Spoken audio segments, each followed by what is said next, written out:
এই রণক্ষেত্র এ শুধু মাটি নয়, এখানে মিশে আছে শপথ, বিশ্বাস আর আত্মত্যাগ।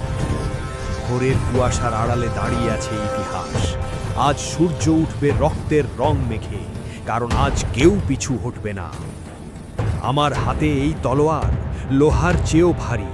এতে লেগে আছে পূর্বপুরুষের দোয়া, শহীদের রক্ত আর এক অটল অঙ্গীকার।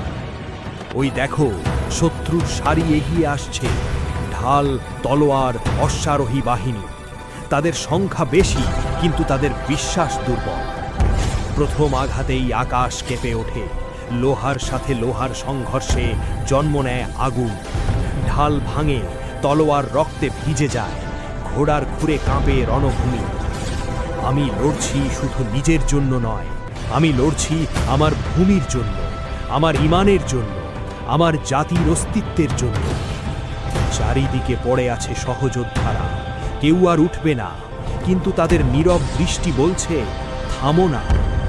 ক্ষতবিক্ষত শরীর নিয়েও আমি আবার দাঁড়াই, কারণ ইতিহাস মনে রাখে না কে বেঁচে ছিল, ইতিহাস মনে রাখে কে শেষ পর্যন্ত লড়েছিল।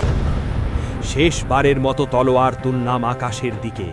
হে আল্লাহ, এই জীবন যদি শেষ হয়, তবে একে কবুল করো শহীদের কাতারে।